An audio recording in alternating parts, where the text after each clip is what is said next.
Olá, mais uma vez, muito obrigado pela sua presença aqui das nossas entrevistas. Hoje nós vamos falar com um oftalmologista. E é sempre bom a gente falar com um oftalmologista porque, como dizia meu pai, se tem uma coisa que a gente tem que cuidar direito é do olho.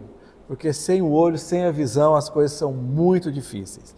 Então, com o oftalmologista Vitor Borges Porfírio Pereira, especialista em retina e vítreo pela Universidade Federal de Goiás. Doutor Vitor, vamos falar sobre retina e vítreo, mas primeiro vamos ser bem didático. O que é a retina, o que é retina e vítreo? Bom, vamos começar pela definição, né? É um nome diferente, né? Retina, às vezes a gente ouve falar e não tem noção o que é a retina, onde que ela está. A retina é um tecido que preenche o olho, né? Ela cobre todo o fundo do olho. E ela que forma o nervo óptico. Então, ela leva a imagem para o cérebro. Então, nada mais é do que a comunicação ali do cérebro para receber a imagem dos olhos, né? Então, ele é um tecido nervoso, tá bom? Que conecta, que leva toda essa mensagem para o nervo óptico para formar a imagem no cérebro. E vítreo é o que preenche o olho. Então, é um gel que fica dentro do olho e ele que dá o tônus, ele que preenche todo o olho. O olho não tem um vácuo, o olho não tem ar, o olho tem o vítreo. Então, o vítreo, ele preenche todo o fundo do olho. Então, ele está em contato com a retina. A retina é o fundo do olho e o vítreo é como se fosse uma gelatina que preenche o olho. Doutor Vitor, e o que a gente tem de enfermidade nessa área? Bom, a retina... miopia, astigmatismo, todo mundo sabe o que é, né? Catarata, óculos, né? Aquela coisa. Então, vamos lá. As doenças que acometem a retina são várias, mas tem algumas que são mais importantes, mais prevalentes. Por exemplo, quando a gente fala de cegueiras, tipos de cegueira, você tem cegueira reversível e as irreversíveis, né? Então, em relação às cegueiras irreversíveis, a primeira causa dela é o glaucoma e a segunda causa é uma doença chamada DMRI, que é a degeneração macular relacionada à idade, que é uma doença degenerativa que acomete a retina, que é o fundo do olho. Então, isso eu estou falando em uma delas, mas tem outras também que vêm logo em seguida, como a retinopatia diabética, que é causado pelo descontrole da glicemia, causado pela diabetes descontrolada, ela ataca a retina. Então, a gente tem a DMRI, tem retinopatia diabética. Agora, o que todo mundo conhece, que todo mundo sabe, o que todo mundo fala é o glaucoma.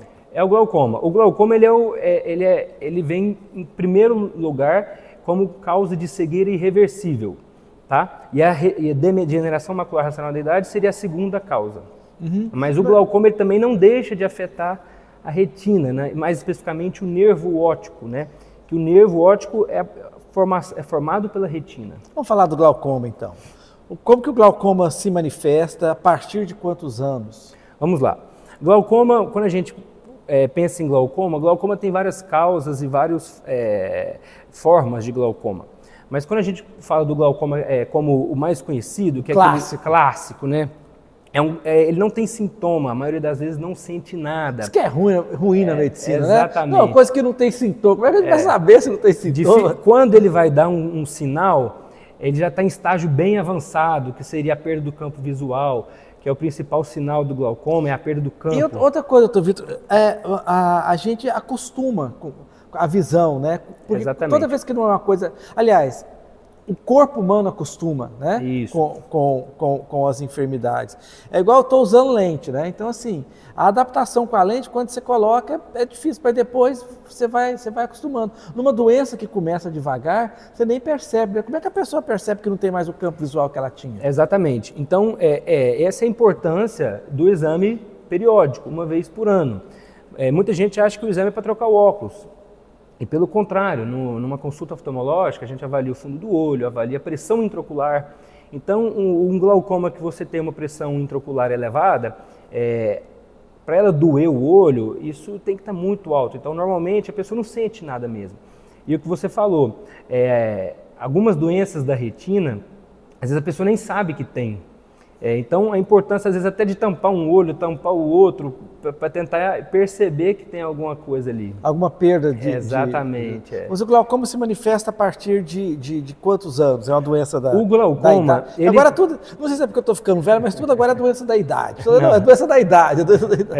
Vamos lá, o glaucoma, a gente tem glaucoma até congênito, que a criança nasce com glaucoma, mas não é o comum. Então, o glaucoma, normalmente, falando de um glaucoma que é o mais comum, normalmente é em pessoas mais velhas, né? Mas o diagnóstico do glaucoma, ele pode ser feito em qualquer idade. Então, você tem pessoas jovens com glaucoma, pessoas mais idosas, não tem muito... No geral, é importante consultar uma vez ao ano, tá? Por quê? Porque com a consulta a gente faz o diagnóstico precoce de glaucoma e o controle adequado. Então, a pessoa que é diagnosticada precocemente, dificilmente ela vai ter uma perda de visão. O glaucoma também é uma doença que tem a ver com a idade? Alguns tipos de glaucoma sim, outros não. Diferente da degeneração macular relacionada à idade, que está doença de pessoa mais velha, exposta ao sol. O glaucoma nem tanto. O glaucoma, alguns tipos de glaucomas dão em pessoas mais velhas, outros podem estar em pessoas mais jovens. Então, o glaucoma ele é complicado por isso, ele é silencioso e ele não escolhe, não é porque você tem 30 anos que você não pode ter. Pode sim, se você tiver um histórico familiar, enfim, alguns outros fatores. Apesar de ser silencioso, sintomas? O sintoma principal é a perda do campo visual, mas ele só vai ser percebido... O que é perda do campo visual? Você vai estreitando, começa a enxergar dos lados? Uma visão tubular. Você pega assim, coloca assim, você vê um tubo, mas para chegar nesse nível de comprometimento, ele está bem avançado. Então, é muito difícil você falar assim, meu olho está doendo, minha pressão. Dificilmente a pressão vai... A própria pressão doer é uma pressão muito alta, que não é o comum. Tá, tem alguém que tem, igual no câncer de pele, que ataca mais pessoas claras, tem alguma predisposição genética? Em relação a, quando a gente fala de degeneração macular relacionada à idade, ela afeta principalmente pessoas claras, os olhos claros, o caucasiano, né? Então, é uma doença que tem predisposição... Com medo. Exposta ao sol, a exposição ao cigarro. Então, isso, falando em degeneração macular relacionada à idade, é mais comum em pessoas claras, da pele branca. Assim. Tá. E no glaucoma, não? O glaucoma, alguns tipos de glaucoma estão relacionados, às vezes, mais à raça do japonês, outros estão mais relacionados a pessoas mais negras, depende da classificação do glaucoma. Mas não tem alguma coisa que possa acelerar o glaucoma, que possa fazer com que ele passe a existir? Tipo, porque é igual quando a gente vai... Eu já faço muita entrevista com oncologista, e assim, a causa assim, para não ter câncer ou para jogar o câncer mais para longe são bons hábitos de vida, de maneira geral, tudo. O glaucoma tem isso? Quando a gente fala do glaucoma, o mais importante é orientar a população que existem alguns medicamentos que podem causar glaucoma. Por exemplo, os corticoides. A pessoa que faz o uso crônico de corticoide em dose mais alta, ela pode desenvolver um glaucoma, que é o glaucoma corticosônico, que está relacionado ao uso de corticoide. Algumas outras medicações, então assim, não usar colírio por conta própria, explicar para o oftalmologista, falar assim, eu estou usando tal medicação, porque existem medicações que podem causar glaucoma sim. Medicação para pressão, por exemplo? Eu já vi falar isso. A questão da medicação, baixar a pressão do olho são medicações para o glaucoma, porque o glaucoma aumenta a pressão do olho. Então, mas quando abaixa a pressão normal, abaixa a pressão do olho também? É isso? A pressão do olho ou do sangue? Não, do olho e do sangue. Tem a ver? Não tem a ver. Normalmente não tem a ver. Alguns tipos de glaucoma pode estar relacionado à pressão sanguínea. Não são todos eles. Então, não tem uma correlação direta. Mas existem descontroles pressórios que podem afetar o glaucoma sim. Não em todos os tipos de glaucoma. Tratamento? O tratamento do glaucoma ele vai variar de acordo com o estágio do glaucoma. Mas, de forma geral, a gente controla muito bem o glaucoma com colírio. O uso de colírio, ele foi uma evolução muito grande para o glaucoma, porque a grande maioria dos casos a gente consegue controlar o glaucoma apenas com colírio, mas não são todos eles. Em alguns casos mais avançados, a gente tem cirurgia, laser, enfim, então uma série de tratamentos, de controle.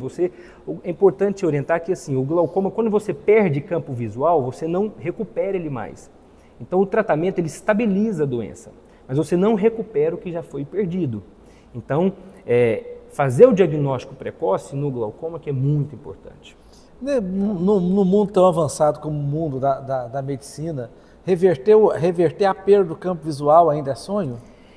Olha, aí a gente entra em retina, na parte de retina, porque a perda do campo visual é perda de célula, que é a perda da camada de fibras nervosas, que é uma parte da retina. Por muitos anos, isso foi porque tecido nervoso, dificilmente você consegue recuperar tecido nervoso. Mas tem mudado, com a questão da célula-tronco, as pesquisas estão caminhando para esse lado de recuperar tecido nervoso. Então, existem pesquisas de recuperação de células-tronco. Então, quem sabe futuramente a gente pode pensar nisso, mas atualmente ainda não existe nenhum tratamento que recupera. Atualmente ainda é sonho? É realidade e sonho ao mesmo tempo. A gente está no caminho, as pesquisas estão caminhando para isso, mas hoje não existe nenhum tratamento que recupera tecido nervoso e campo visual também não. Na sua prática do dia a dia, na sua prática do consultório, você nota que as pessoas têm ido mais fazer os exames regulares de visão? Sim, hoje em dia com as redes sociais, eu acho que o conhecimento ele está difundindo, graças a Deus, a gente consegue alcançar mais gente, né, com a informação, mas é claro, não é em todo mundo que às vezes tem acesso ao conhecimento, mas a gente percebe que tem um cuidado a mais. Sim, com certeza, as pessoas, às vezes a gente fala, volta daqui um ano, das 8 meses a pessoa, não, já vim para ver se está tudo bem, então o pessoal tá mais engajado sim no retorno. Mas assim, na maioria, o que você pega lá? Você a gente percebe que os homens são mais como sempre, né? Um pouquinho. A mulher, ela tende a voltar mais cedo. Mas o que você mais pega lá? A doença já está, falando de glaucoma ainda, a doença já está mais adiantada ou mais ou menos estacionada? Como é que é? A maioria das vezes a gente consegue fazer o diagnóstico precoce do glaucoma. Então, a pessoa para chegar no nível de chegar num diagnóstico avançado de glaucoma, não é tão comum, existe, mas não é realmente o cotidiano. A rotina é, às vezes, a gente fazer o diagnóstico precoce, ou então pegar numa fase intermediária, que às vezes o paciente ainda não está sentindo perda de campo. Normalmente a gente pega em fases mais iniciais e consegue controlar bem. Agora vamos falar um pouco da tal da degeneração macular. Esse nome é mais feio, né? É mais degeneração complexo. É mais complexo. Gostei da sua polidez. Mas, doutor Vitor, como é que é a degeneração macular e como que ela se manifesta? Bom, a degeneração macular relacionada à idade, DMRI, é uma doença degenerativa, como o próprio nome diz, que afeta a retina e ela é uma doença mais prevalente na raça branca, nas pessoas mais velhas, relacionado até a alguns fatores de risco, como o cigarro é um deles, né? E é uma doença que ela é uma segunda maior causa de cegueira irreversível hoje. Por que irreversível? Porque ela tem duas formas, ela gera uma cicatriz, você tem a forma seca e a forma úmida, então ela gera uma atrofia, uma cicatriz na região da mácula, que é a região por onde a gente enxerga. A mácula é como se fosse a cereja do bolo. A retina cobre todo o fundo do olho, mas a nossa visão central, que a gente consegue, eu estou te olhando aqui, a sua imagem está chegando na minha mácula. E a DMRI ataca a mácula, a região central. Então, por isso que ela é tão danosa para a qualidade de vida e por isso que ela causa tanta baixa de visão, porque ela pega a região central da retina. Idade? Normalmente em pessoas mais velhas, a partir ali dos 60 anos. Então, paciente de 60 anos... 60 anos está novo. Não, você está novo. Mas a gente já tem que ter um cuidado, um carinho a mais com a região da mácula, em pessoas mais velhas, brancas, às vezes com histórico familiar. Então, a gente faz o diagnóstico precoce pelo exame de fundo do olho, a gente consegue identificar as drusas, que são já o início da degeneração macular relacionada à idade. Então, é uma doença realmente que afeta muito as pessoas mais velhas e da raça branca. principalmente aquelas vezes que já fumaram, está relacionado o fumo influencia bastante nisso. Mesmo a ter parado de fumar, 20 anos depois aparece, né? Porque cigarro é assim, né? O cigarro ele acumula, né? Mas assim, a gente sempre fala, para de fumar o quanto antes, porque ele está relacionado sim à atividade da doença. Doutor Vitor, essa doença pode pegar pessoas mais novas assim, numa excepcionalidade? Casos muito difíceis, não está relacionado, quando a gente fala do diagnóstico etiológico, se a pessoa tem degeneração de mácula, ela é uma pessoa realmente mais velha, a gente não vê DMRI em pessoas mais novas, a gente pode ter às vezes doenças que se assemelham à degeneração de mácula, mas não é aquela clássica DMRI, pessoas mais velhas, então é a doença realmente relacionada à idade, uma doença mais degenerativa, né? Sintomas? Sintomas, baixa de visão. Ele normalmente começa com, às vezes a pessoa começa a perceber distorção das linhas retas, então a linha reta, ela olha na parede, olha na televisão, faz uma curva. Quem tem toque então deve ser um horror aí. Eu sempre falo assim, tampa um olho, tampa o outro, olha para o armário, para a televisão ali, para a borda, percebeu que a linha está uma linha curva, aquela linha que é reta, procura o oftalmologista, que pode ser um sintoma aí de alguma doença da retina. E a principal causa dela é a baixa de visão. Tá. E como que tratamento? Bom, o tratamento, a gente tem duas formas da degeneração macular relacionada à idade. A forma seca e a forma úmida, né? A forma úmida, o tratamento hoje, graças à evolução, a gente tem tratamentos da fase exudativa, que são as aplicações, os antiangiogênicos, que foi realmente uma revolução no tratamento da degeneração macular relacionado à idade, à forma exudativa, que são aquelas injeções nos olhos, que a pessoa ouve falar, fulano está tomando uma injeção no olho, que é uma medicação que é um anti-VEGF, é uma medicação que veio para revolucionar mesmo o tratamento. Deve doer, hein? Ou não? Dói? Oi? Dói? Não dói, é feito sob o centro cirúrgico, tem todo o cuidado de asepsia, anestesia, e isso realmente revolucionou o tratamento da degeneração macular relacionada à idade e a forma exudativa. Na forma seca, infelizmente, o que a gente tem é o controle com a suplementação. Para não piorar. Para não piorar, exatamente. Então, a gente não consegue, às vezes, ainda não tem um tratamento que a gente consegue segurar a doença na mão como na forma exudativa. Mas é o que eu volto a falar, a relação à célula-tronco. Então isso está vindo, as pesquisas estão caminhando para esse caminho. Então acredito que em futuro próximo aí, a pesquisa com a célula-tronco vai revolucionar o tratamento para degeneração macular, com certeza. Fazendo uma comparação do glaucoma, que é o mais comum para degeneração macular, glaucoma tem o quê? 5 vezes mais, 10 vezes mais? Como é que é?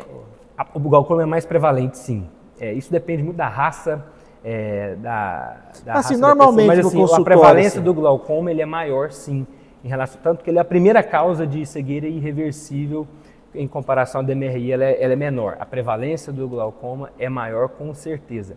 Mas você fez uma comparação interessante. O glaucoma ele tem perda de campo visual, diferente da degeneração macular, que ela é uma perda de visão central. Então, a pessoa acordou com a mancha preta na visão, ela cai a visão, diferente do glaucoma, né? Então, a perda da visão central está mais relacionada à degeneração macular. O glaucoma é a perda da visão periférica, né? É interessante.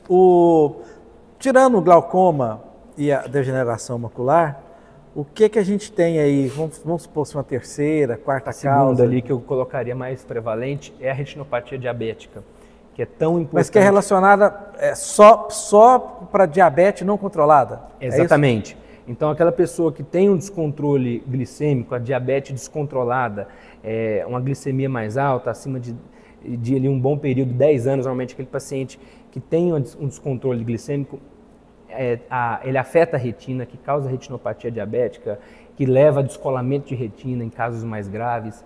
Então, o controle da glicemia é muito importante, porque é uma das causas de cegueira, com certeza, a retinopatia diabética. E aparece muito ainda, porque diabetes tudo bem, diabetes tem casos mais complicados, menos complicados, mas no geral, assim... Diabetes é hoje muito prevalente.